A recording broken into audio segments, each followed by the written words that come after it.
नमस्कार, स्वागत आहे तुमचं सुषमाज किचनमध्ये। आज आपण मुलांच्या टिफिनसाठी किंवा मग नाश्त्यासाठी झटपट तयार होणारे 4 रेसिपी पाहणार आहोत। अगदी साध्या सोप्या आणि झटपट तयार होणारे रेसिपी आहेत। सुरुवातीला आपण रवा उत्तप्पा आणि त्यासोबत चटणी तयार करणार आहोत आणि व्हेज मेयो सँडविच तयार करणार आहोत। अगदी झटपट तयार होतं आणि मुलांना खूप आवडतं। टिफिनला पण तुम्ही हे देऊ शकता।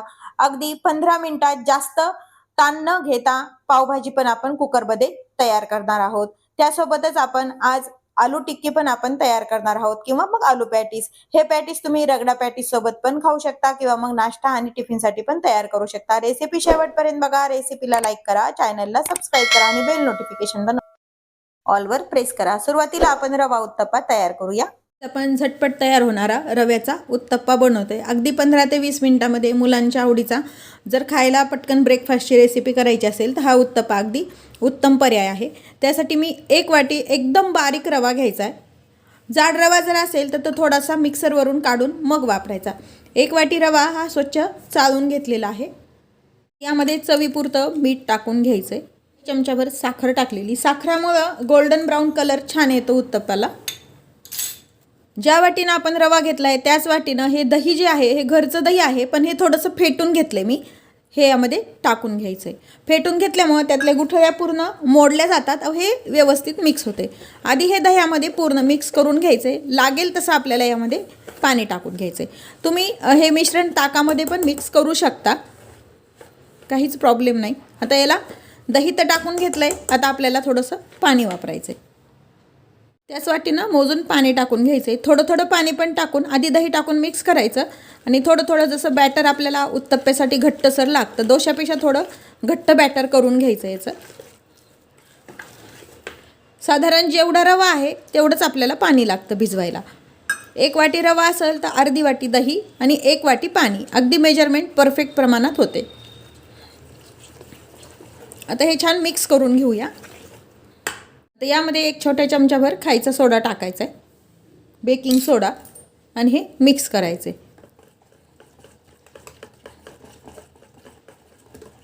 मिश्रण थोडा वेळ भिजू द्यायचे, म्हणजे आपला रवा छान भिजला जातो। 5 मिनिट याला रेस्ट द्यायचे। झाकण ठेवून 5 ते 5 मिनिट हे भिजून घेऊया। आता हे जे मिश्रण आपण भिजवलं होतं 10 ते 5 मिनिट झाले, तर व्यवस्थित आपलं हे मिश्रण भिजलंय। गरज वाटली तर आपल्याला यामध्ये पाणी टाकून घ्यायचे, जास्त घट्टसर वाटलं तर, पण हे ठीक आहे उत्तप्पे करण्यासाठी। आता हे मिश्रण छान भिजून झालंय। यावरती लागणारे आपण भाज्या पण कट करून घेत आहेत। बारीक कांदा चिरलाय, टोमॅटो चिरून घेतलाय, बारीक कोथिंबीर चिरली आणि हिरवी मिरची बारीक चिरून घेतली। इथे उत्तप्पम बनवण्यासाठी मी इथे तवा गरम करायला ठेवलाय। गॅस थोडा गरम झालाय। यावरती थोडंसं तेल टाकून घ्यायचं आपल्याला। कांदा किंवा मग टिश्यू पेपरनं हे तव्याला पूर्ण लावून घ्यायचं। यावरती तेल स्प्रेड करून घेतलेलं आहे। तवा गरम आहे आपला, गॅस मीडियम ठेवायचा आणि यावरती हव्या त्या साईजमध्ये तुम्ही हे बॅटर टाकून छोटे मोठे उत्तप्पे करून घ्यायचे। थोडंसं स्प्रेड करायचं। उत्तप्पा हा थोडा जाडसरच असतो, त्यामुळे हे जाडसरच स्प्रेड करायचं।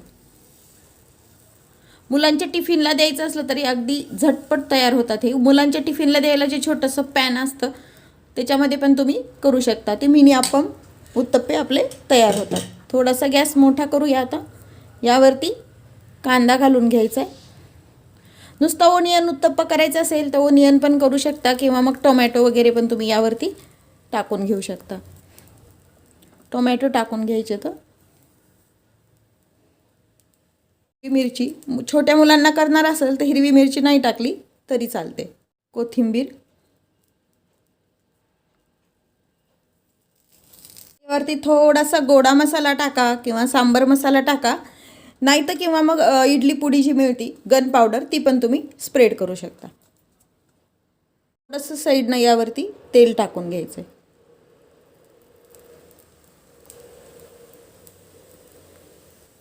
जे कांदा टोमॅटो आपण टाकून घेतले ते थोडंसं छान दाबून घ्यायचं, म्हणजे यातला कांदा वगैरे असा निघत नाही। एका साईडनं छान गोल्डन ब्राउन कलरवरती होऊ द्यायचा आणि मग हा उत्तप्पा आपल्याला पलटून घ्यायचा आहे। अजून 1-2 मिनिट खालच्या साईडनं छान भाजून घ्यायचं आहे। तर एक साईड छान भाजून झाली, उत्तप्पम पलटून घेऊया। दोन्ही साईडनं हे साईड पण आपल्याला छान भाजून घ्यायची. दुसरी साईड भाजून होती तोपर्यंत आपण यासोबत खाण्यासाठी एक डिप तयार करूया किंवा मग सॉस तयार करूया. कोणत्याही सॉससोबत तुम्ही हे खाऊ शकता, पण या पद्धतीने केल्यावर अजून टेस्ट छान लागते. किंवा मग आपली जी टोमॅटो उडपी चटणी असते त्याची रेसिपी पण मी डिस्क्रिप्शन बॉक्समध्ये दिलेली आहे, ते पण तुम्ही वापरू शकता त्यासोबत टेस्ट करायला. हे मी सॉस घेतला आहे 1 ते 2 चमचे आपला टोमॅटो केचप आहे. टोमॅटो केचप एक साधारण 1 चमचाभर मेयोनीज टाकून घेतलं आहे. व्हेज मेयोनीज आहे हे. चमचाभर शेजवान चटणी टाकून घ्यायची. नुसतं टोमॅटो केचपपेक्षा हे टेस्ट पण छान येते याला. एकदम बारीक चिरलेला थोडासा कांदा टाकून घ्या. बारीक चिरलेला टोमॅटो टाकून घ्यायचा आहे आणि बारीक चिरलेली थोडीशी कोथिंबीर टाकून घ्यायची. हे सर्व छान मिक्स करून घेऊया.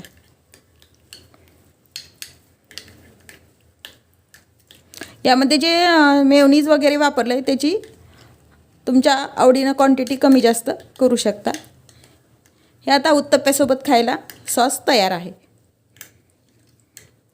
खालची साईड पण आपली भाजून झाली, पलटून घेऊया. तयार आहे आपला उत्तप्पा. असेच आपण उत्तप्पे तयार करून घेऊया. झटपट तयार होणारा उत्तप्पा आपला तयार आहे. आता आपण व्हेज मेयोनीज सँडविच तयार करूया. आज आपण व्हेजिटेबल सँडविच बनवतोय. त्यासाठी मी इथं बारीक चिरून कोबी घेतलेला आहे, एकदम बारीक चिरून शिमला मिर्च घेतली, एक कांदा एकदम बारीक चिरलेला आहे आणि गाजर चिरलेला आहे आणि एक हिरवी मिरची चिरून घेतली आहे. यामध्ये तुम्ही छोट्या मुलांना बनवत असाल तर यामध्ये हिरवी मिरची नाही टाकली तरी चालते. एका बाउलमध्ये आपण एक हिरवी मिरची टाकून घेतली. ह्या सर्व भाज्या बारीक चिरलेला गाजर, कांदा हे सर्व एकत्र आपण यामध्ये टाकून घेऊया. यामध्ये अगदी चिमूटभर मिरी पावडर टाकायची. हे ऑप्शनल आहे, नाही टाकली तरी चालते. मेयोनीज आहे हे 3 मोठे चमचे मेयोनीज टाकायचे.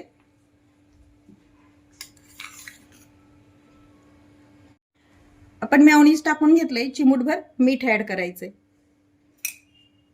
आता हे सर्व छान भाज्या आणि हे मेयोनीज मिक्स करून घ्यायचं. यामध्ये तुम्ही जी सँडविचची चटणी असती मेयोनीजच्या ऐवजी ते पण वापरू शकता किंवा मग केचप पण वापरू शकता. आता हे आपण सर्व मिक्स करून घेतलंय व्यवस्थित. इथे मी सँडविचसाठी 4 ब्रेड स्लाइस घेतलेले आहेत. यापेक्षा पण ब्रेड स्लाइस मोठ्या मिळतात, त्या पण तुम्ही वापरू शकता. आता यावरती आपण सर्व स्लाइसला बटर लावून घ्यायचे. बटर थोडं जास्तीचं लावा. बटर नसेल तरी काही प्रॉब्लेम नाही, तुम्ही साजूक तूप पण वापरू शकता किंवा मग कोणती तुमची सँडविचची चटणी जर तुमच्याकडे असेल ती पण तुम्ही वापरू शकता किंवा मग सॉस पण लावू शकता. आपण एका साईडला एका स्लाइसला बटर लावून घेणार आहोत आणि एका स्लाइसला सॉस लावणार आहोत, म्हणजे सँडविचची टेस्ट अगदी छान लागते. आता याला आपण बटर लावून घेतलंय, तसंच दुसऱ्या स्लाइसला पण आपण बटर लावून घेऊया. आता दुसऱ्या स्लाइसला मी केचप लावून घेते किंवा मग तुम्ही हिरवी चटणी सँडविचची जी असते ती किंवा मग दोन्ही साईडला तुम्ही बटर लावलं तरी काहीच हरकत नाही. आता हे जे आपण भाज्या आणि मेयोनीजचं फिलिंग बनवलेलं आहे, जे आपलं बटर लावलेलं सँडविचची स्लाइस आहे यावरती हे फिल करून घ्यायचंय. व्यवस्थित दाबून ह्याला असं भरून घ्यायचं हे पूर्ण. यामध्ये आपण जे फिलिंग बनवलं होतं पूर्ण भाज्या आणि मेयोनीजचं ते लावून घेतलेलं आहे आणि हा जे टोमॅटो सॉस लावलाय हे यावरती ठेवून घ्यायचंय. थोडंसं असं दाबून घ्यायचं त्याला, म्हणजे भाज्या आणि ते छान एकत्र असे चिटकले जातात. आता यावरती आपल्याला थोडंसं बटर लावून घ्यायचंय.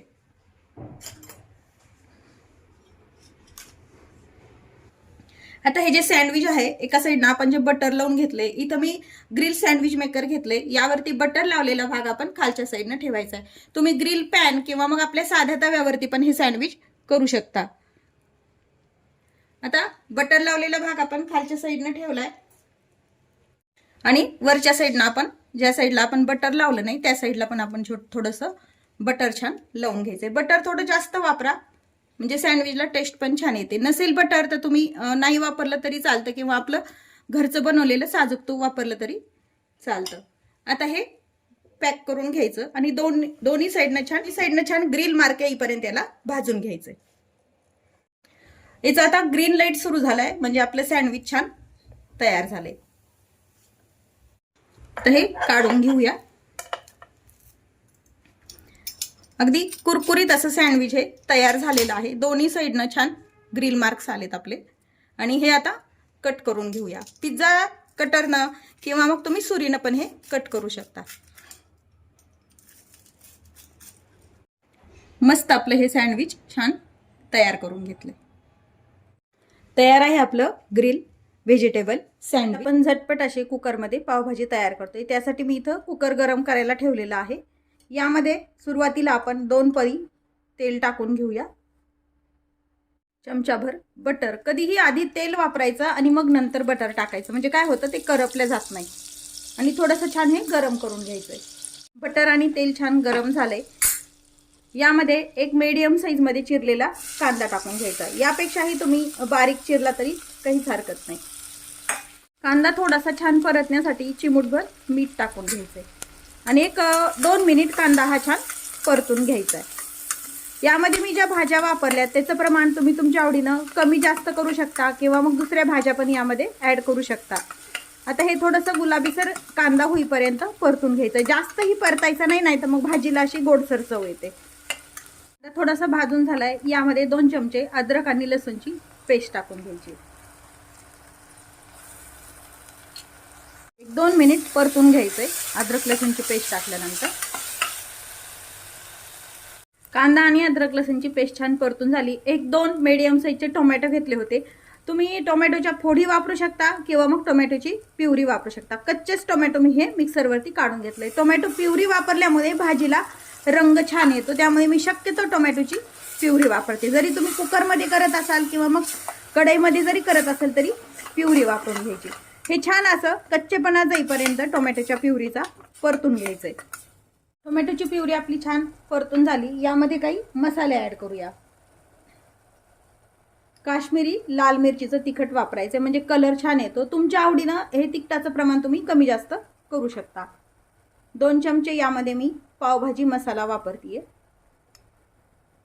छोटे आपले 2 चमचे। अगदी थोडीशी हळद। मसाले आणि ही प्युरी छान याला तेल सुटेपर्यंत परतून घेऊया, म्हणजे भाजीला कलर पण छान येतो आणि मसाल्याचा स्वाद छान लागतो। मध्ये मी बटर वापरले। बटर जर नसेल तर तुम्ही यामध्ये आपलं घरचं बनवलेलं साजूक तूप पण वापरू शकता किंवा मग फक्त तेल जरी वापरलं तरी काहीच हरकत नाही। मसाले आणि हे कांदा टोमॅटो छान भाजून झाले।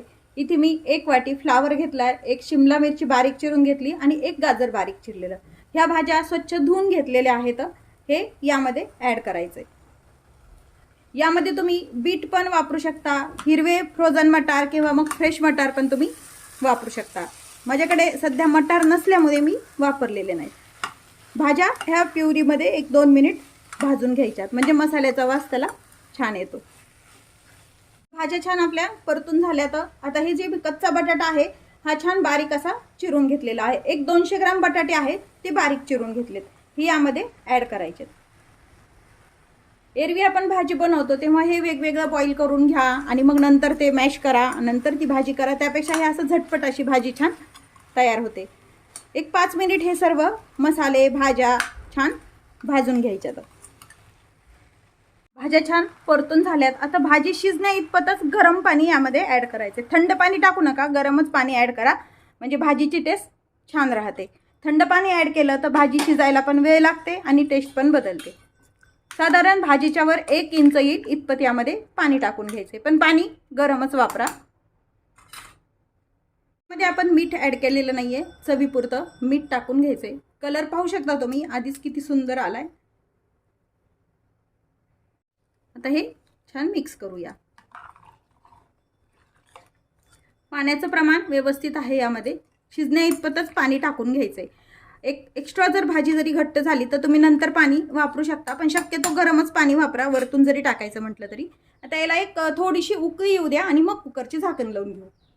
भाजीला आपल्या छान उकळी आली। उकळी यासाठी घ्यायचं की कुकरचं झाकण लावल्यानंतर या शिट्टीतनं कधी कधी पाणी येतं, तसं येणार नाही। आणि अजून एक टिप देते, या शिट्टीमध्ये आपण 1 चमचाभर तेल टाकायचं, म्हणजे हे जे भाजीचं पाणी आहे किंवा खिचडी वरण भात लावता तेव्हा पण या शिट्टीतनं पाणी बाहेर येत नाही। आता कुकरचं आपण झाकण लावून घेतले। सांगितल्याप्रमाणे यामध्ये आपण थोडंसं तेल ॲड करूया।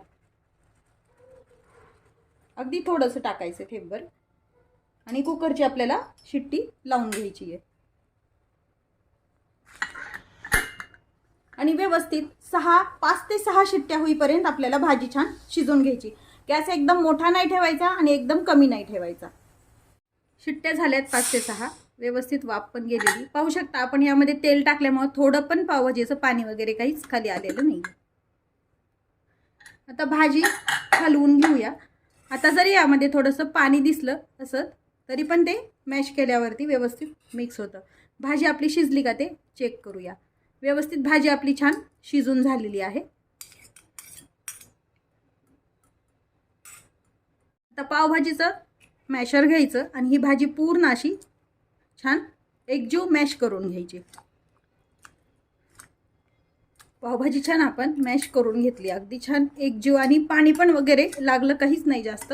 जरी तुम्ही घट्ट लागलं वाटली भाजी तर तुम्ही वरतून पाणी ॲड करून घ्यायचे। पाहू शकता व्यवस्थित आपली पाहिजे तशी पावभाजी ही तयार आहे। आता आपण पुन्हा गॅस सुरू करूया। याला एकदा टेस्ट बघायची मीठ तिखट वगैरेची आणि मग पुन्हा जर तुम्हाला वाटत असेल तर त्यामध्ये तुम्ही ॲड करायचे। भाजीला तिखट मीठ पण अगदी व्यवस्थित झालेलं आहे। आता थोडीशी आपण ही गरम करून घेऊया। यामध्ये बारीक चिरलेली कोथिंबीर आपण ॲड करूया। बटरची क्यूब टाकूया। बटर किंवा मग साजूक तूप, बटरचं प्रमाण तुम्ही तुमच्या आवडीनं कमी जास्त करा। आता हे छान मेल्ट करून घ्यायचं यामध्ये। पावभाजी आपली ही तयार आहे। पावभाजी तयार करून घेतली। आता पाव भाजण्यासाठी इथे मी एक नॉनस्टिकचा तवा गरम करायला ठेवला आणि पाव असा मधोमध कट करून घेतलेला आहे। तव्यावरती थोडंसं बटर स्प्रेड करायचंय आणि व्यवस्थित असा पाव आपल्याला जसा मार्केटला बाहेर देतात भाजून तसा भाजून घ्यायचा आहे। आतल्या साईडनं पण आपण हे बटर थोडंसं लावून घेऊया। आणि एक मी मसाला तयार केलाय, थोडीशी पद्धत वेगळ्या पद्धतीने असा जो पाव दिला तर अजून टेस्टी लागतो। याला आपण बटर लावून घेतले आतमधनं। हा जो मसाला आहे यामध्ये थोडंसं बटर मी मेल्ट करून टाकलं। यामध्ये पावभाजीचा मसाला एक अर्धा चमचा लाल तिखट आणि कोथिंबीर टाकून ह्या पाववरती हे लावून घ्यायचंय। हे ऑप्शनल आहे, नाही लावलं तरी चालतं पण टेस्ट अगदी छान लागते। यावरती छान स्प्रेड करून घेऊया। मसाला छान लावून घेतलाय, दिसते भाजून झाली। या साईडनं पण आपण छान भाजून घ्यायचंय। मसाला लावलेली साईड जी आहे ती व्यवस्थित अशी कमी गॅसवरतीच भाजायची दोन्ही साईड। एक कुरकुरीत झालं ह्या साईडनं, कारण एखाद्या वेळेस आपण याला तिखट लावलेलं असतं त्यामुळे ठसकायची भीती असते। आता हा पाव छान आपला भाजून झालेला आहे, काढून घेऊया। छान पावभाजी आणि छान असा मसालेदार पाव आपण तयार करून घेतलाय। यावरती थोडासा कांदा टाकून घ्यायचा आहे, थोडीशी कोथिंबीर आणि बटर। तयार आहे आपली झटपट आणि चवदार चविष्ट अशी इन्स्टंट पावभाजी। आज आपण आलूचे पॅटीस किंवा मग आलू टिक्की तयार करणार आहोत। ही जी आलू टिक्की तयार करणार आहोत ही आलू टिक्की तुम्ही रगडा पॅटीस सोबत पण खाऊ शकता। त्यासाठी मी इथं 5 ते 6 मीडियम साईजचे बटाटे उकडून मॅश करून घेतलेले आहेत। आलू टिक्की छान कुरकुरीत होण्यासाठी एक छोट्या वाटीभर आपले जाड जे पोहे असतात कांदे पोहेचे ते मिक्सरच्या पॉटमध्ये टाकून त्याची पावडर करून घ्यायची। यामुळे काय होतं आलू टिक्कीला कोणत्याही पॅटीसला बाइंडिंग छान येते आणि कुरकुरीतपणा येतो। आता हे मिक्सरला बारीक करून घेऊया। आता हे पोहे आपण मिक्सरला काढून घेतलेत। हे जे बटाटे आपण मॅश करून घेतलेत त्यामध्ये हे टाकून घ्यायचे। आता यामध्ये बाकीचे मसाले टाकूया। अद्रक लसूण आणि हिरव्या मिरचीची पेस्ट, आवश्यकतेनुसार तुम्ही मिरची वापरायची आहे। त्यामध्ये थोडासा काळा मसाला, कांदा लसूण मसाला किंवा मग गोडा मसाला वापरायचा। अर्धा चमचा हळद पावडर, एक मीडियम साईजच्या चमच्यावर आमचूर पावडर किंवा मग लिंबाचा रस पिळायचा, यामुळे टेस्ट छान येते। चवीपुरतं मीठ टाकायचे, छोटा चमचा चाट मसाला। चाट मसाल्यामध्ये पण मीठ असतं, त्या आकाराने तुम्ही मीठ वापरायचं आहे। यामध्ये पण हिरवी मिरची टाकली पण थोडंसं अगदी कलर येण्यासाठी लाल तिखट टाकायचं, म्हणजे यामुळे पॅटीसला कलर छान येतो। बारीक चिरलेली कोथिंबीर, हे सर्व जिन्नस छान हाताने एकजीव करून घ्यायचे। हे सर्व जिन्नस छान मिक्स करून घेतलेले आहेत आपण. एक 10 ते 5 मिनिट याला असंच रेस्ट होऊ द्यायचं, म्हणजे छान मसाले आणि बटाटा जे आहे मिक्स केलेलं छान मुरलं जातं. 10 मिनिट झालेत. आता थोडंसं हाताला आपण तेल लावून घ्यायचं. नाही लावलं तरी हे काही चिटकले जात नाही, पण टिक्की बनवतोय आपण त्यासाठी थोडंसं तेल लावायचं, म्हणजे हाताला हे मिश्रण चिटकले जात नाही. हवं तसं आपल्याला छोटं मोठं पॅटीसचं साईज करायची असेल तसा तुम्ही याचा गोळा वापरायचा आहे. आता हा गोळा घेतलाय, हातावरती छान असा गोल करून थोडासा प्रेस करायचा आणि याला अशी टिक्कीचा आपल्याला आकार द्यायचा आहे. आलूचे पॅटीस तयार करून घेऊया. आपण ह्या सर्व आलूच्या टिक्क्या किंवा पॅटीस तयार करून घेतलेले आहेत. हे तयार करून घेतलेले पॅटीस जे आहेत आलू टिक्की आपल्याला शालो फ्राय करायची. मी शालो फ्राय करणार आहे. तुम्हाला जर डीप फ्राय करायची असेल तर डीप फ्राय पण करू शकता. त्यासाठी मी गॅस सुरू करून पॅन गरम करायला ठेवलं आहे आणि त्यामध्ये 2 ते 3 पळी आपल्याला तेल टाकून घेतलं आहे. तेल व्यवस्थित आपलं गरम झालेलं आहे. एक एक ही टिक्की या तेलामध्ये ठेवून घ्यायची आहे. गॅस मात्र कमीच ठेवायचा. आता ह्या टिक्कींमध्ये थोडंसं अंतर ठेवून ह्या टाकायच्या आहेत तेलामध्ये. यापेक्षा जरी तुम्हाला कमी तेल वापरायचं असेल तर तरी पण तुम्ही वापरू शकता. एक साईड छान खरपूस होईपर्यंत आपल्याला फ्राय करून घ्यायची आणि नंतर ही आपल्याला टिक्की पलटून घ्यायची. ही आलू टिक्की आपण पलटून पाहूया. एक साईड व्यवस्थित छान कुरकुरीत झाली, पाहू शकता तुम्ही. सर्वच आलू टिक्की आता आपण एका साईडनं छान खरपूस झालेल्या आहेत.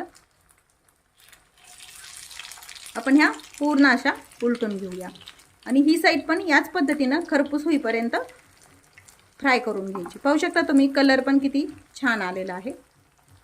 आता आपली दुसरी पण बाजू छान खरपूस फ्राय करून झालेली आहे. आता हे जे पॅटीस आहेत त्याचं एक्स्ट्राचं तेल निघून जाण्यासाठी असे चमच्यानी व्यवस्थित असे झटकून याचं तेल काढून घ्यायचे आणि टिश्यू पेपरवरती टाकून घ्यायचे. म्हणजे जर एक्स्ट्राचं तेल असेल तर ते पूर्णपणे यामध्ये निघून जातं. असेच आपण सर्व आलू टिक्की किंवा मग आलू पॅटीस तयार करून घेऊया. तयार आहेत. अगदी कुरकुरीत हे आलू पॅटीस तयार होतात, पाहू शकता तुम्ही. थंड झाल्यावर पण बराच वेळ असे कुरकुरीत. अगदी झटपट तयार होणाऱ्या 4ही रेसिपी आपल्या तयार आहेत. रवा उत्तप्पा तयार आहे, त्यासोबतच आपलं व्हेज सँडविच पण आपलं तयार आहे. मुलांना पण हे सर्व रेसिपी खूप आवडतात. झटपट तयार होणारी आपली पावभाजी पण तयार आहे. त्यासोबतच आपले हे आलूच्या टिक्की किंवा मग कटलेट पण आपण तयार करून घेतलेत. रेसिपीला लाईक करा, चॅनलला सबस्क्राईब करा, तसेच बेल नोटिफिकेशन पण ऑलवर प्रेस करा, म्हणजे तुम्हाला माझ्या प्रत्येक नवीन रेसिपीचं नोटिफिकेशन सर्वात आधी येईल. मुलांच्या आवडीच्या तुम्ही कोणत्या कोणत्या रेसिपी तयार करता हे कमेंट करून नक्की सांगा. अशाच नवीन रेसिपी सोबत पुन्हा भेटूया. तोपर्यंत बाय बाय.